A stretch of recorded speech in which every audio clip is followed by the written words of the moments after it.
ओम नमः चंडिकाय। आप सभी के अंतर में बैठे परमात्मा को मनमोहन चित्रांश का नमस्कार।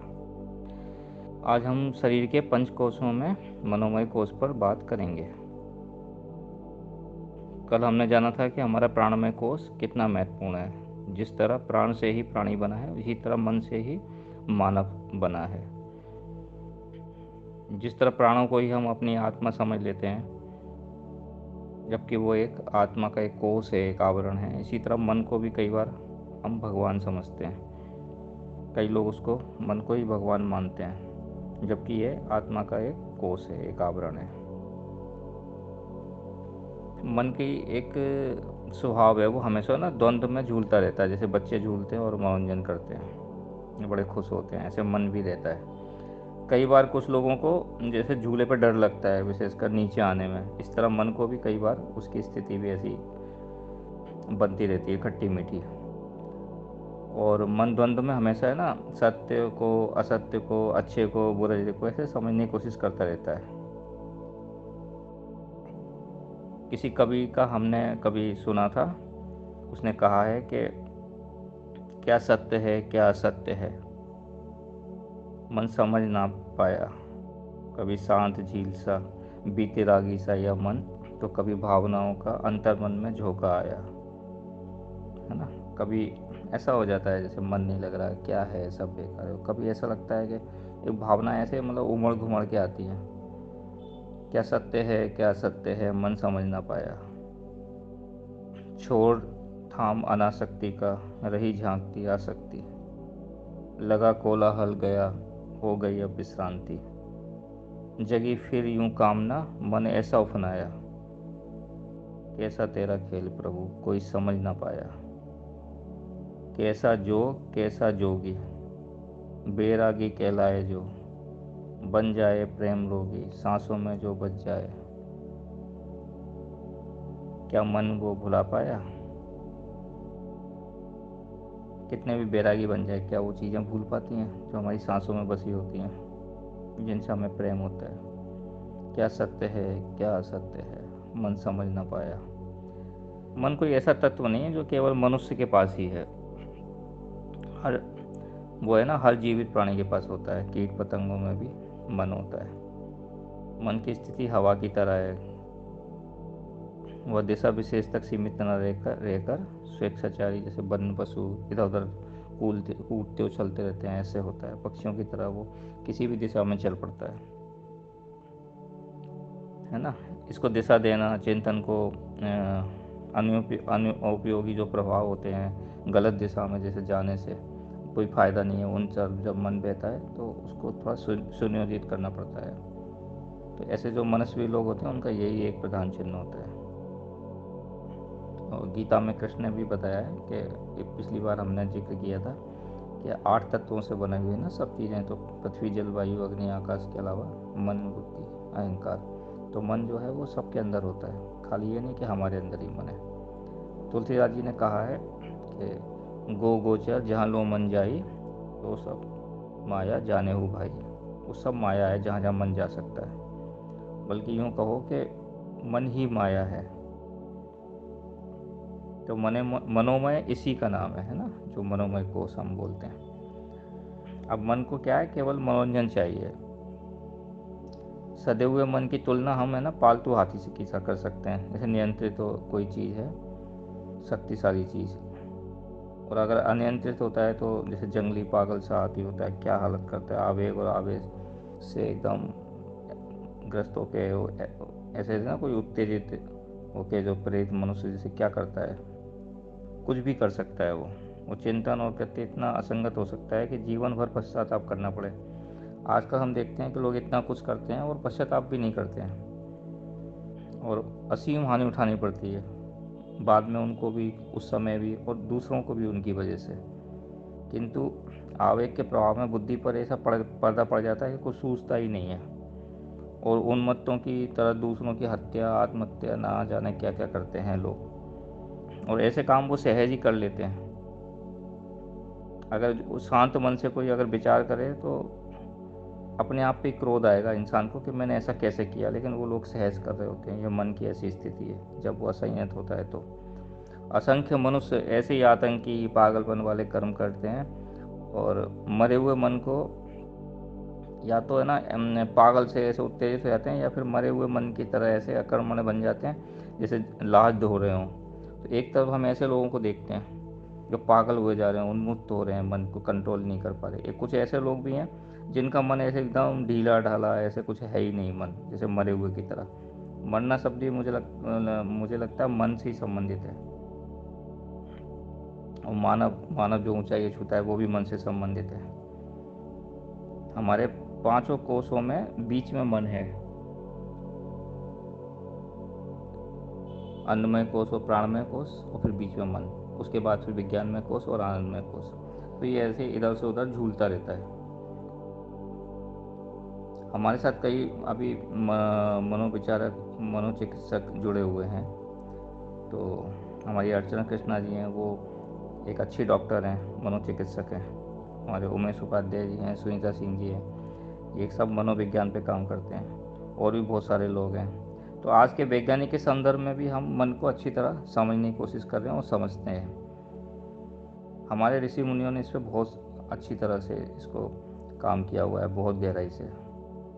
तो प्राय मन की ऐसी आदत होती है कि एक समय में एक ही प्रकार से विचार करता है, एक ही दिशा में दौड़ता है, और ये प्रभाव जिधर भी चलता है उधर लाभ ही लाभ दिखाई देता है उसको। ऐसे कल्पना होती है, और ऐसा लगता है कि वैसे औचित्य औचित्य दिखाई देता है, जबकि वास्तव में कई बार कुछ और होता है।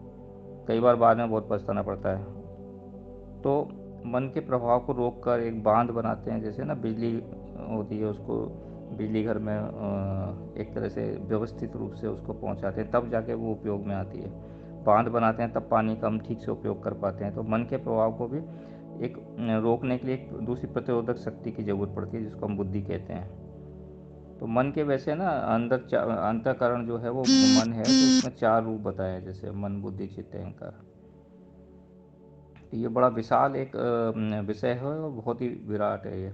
इस पे हम कई दिनों तक भी बात कर सकते हैं, या इस पे साधना और वो प्रयोग कर सकते हैं।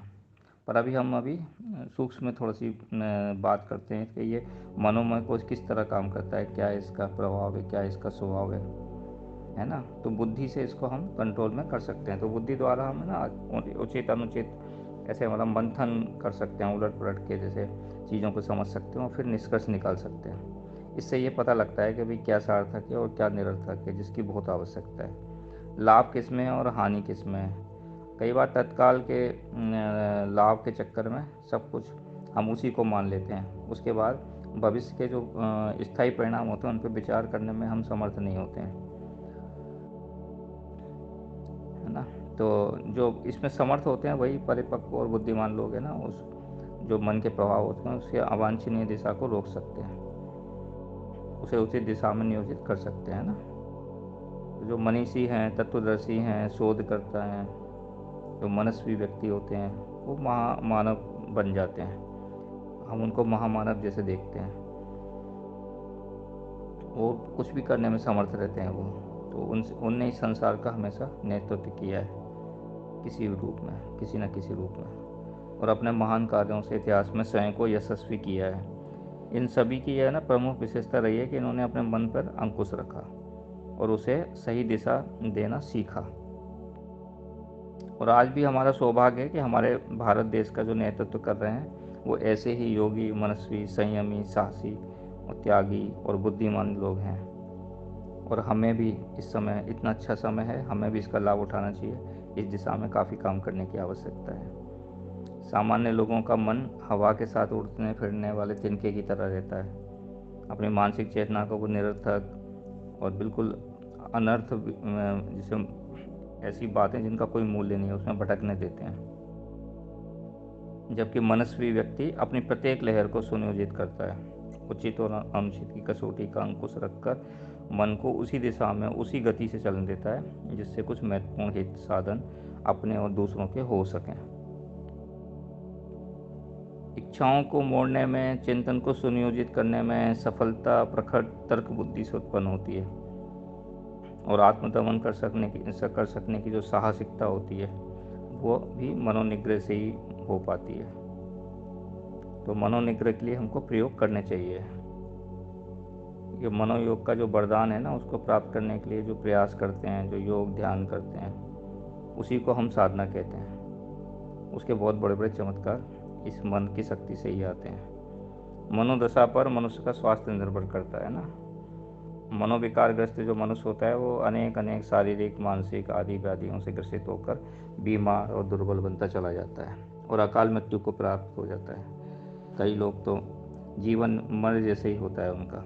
अस्त व्यस्त मन जो है ना, वो कर्तव्यों उत्तरदायित्वों का निर्वाह करने में बहुत उससे कठिन होता है। सामने जो काम होते हैं ना, उन कामों को ठीक तरह से बिल्कुल नहीं कर पाते वो, और समझ में नहीं आता उनको कि क्या करें, हिम्मत हार देते हैं। पग पर असफलताएं उनके सामने खड़ी हुई दिखाई देती हैं।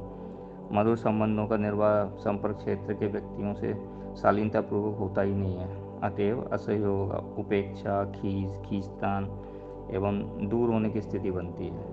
और स्वजनों के बीच में भी ऐसे ही असमंजस्य, परिवार में संपर्क क्षेत्र में आए जो भी लोग होते हैं उनमें विसंगतियाँ उत्पन्न होती हैं। वो खुद भी मतलब ऐसे अपने आप ही कर लेते हैं चीज़ों को मन की दशा के कारण। साधारण तौर पे ऐसे ही होता है लोगों के साथ। चिंतन की जो दिशा धारा है ना, वो सही नहीं होती, तो कुछ समझ में नहीं आता कि क्या करें, क्या अच्छा है क्या बुरा है। ऐसे लोगों को है ना विकृत चिंतन के दुष्परिणाम के आए दिन संकट और परेशानी के रूप में ऐसे भुगतने पड़ते हैं। मस्तिष्क की जो तीक्ष्णता है, और जैसे शिक्षा हम लेते हैं, उच्च शिक्षा वगैरह, तो उसमें उसे कई तरह की सुविधा सफलता तो मिलती है, किंतु व्यक्तित्व का जो समग्र जो विकास होता है, जो प्रगति होती है, वो इतने से ही उसका काम नहीं चलता। उसके लिए मन क्षेत्र का संतुलित और सुसंस्कृत होना बहुत आवश्यक है। मनुष्यों के बीच में निष्कर्षता और वरिष्ठता का जो आजकल जो दिखाई पड़ता है ना अंतर, वो है ना धन की स्थिति के अनुसार स्टेटस, रहन सहन और जो दिखावा है, अंग्रेजी बोलना, उच्च शिक्षा लेना ना, उसको हम है ना एक उत्कृष्ट समझते हैं, और नहीं है तो निकृष्ट समझते हैं। तो ऐसा हम आजकल देखते हैं, पर वास्तव में उसमें शरीर और साधन कारण नहीं होते हैं। चिंतन का जो स्तर है और जो दृष्टिकोण जो होता है वही प्रधान होता है। वही सही ढंग से बताता है व्यक्ति के बारे में। मानसिक विकास का मूल्यांकन इसी स्थिति को देखकर किया जाना चाहिए। उच्च शिक्षा प्राप्त किया कुशल तीक्ष्ण बुद्धिमान लोगों में से कितने ही ऐसे होते हैं जो कुमारगामी देखे जाते हैं, गलत रास्ते पर चले जाते हैं। वे अपने और दूसरों के लिए अभिशाप सिद्ध होते हैं।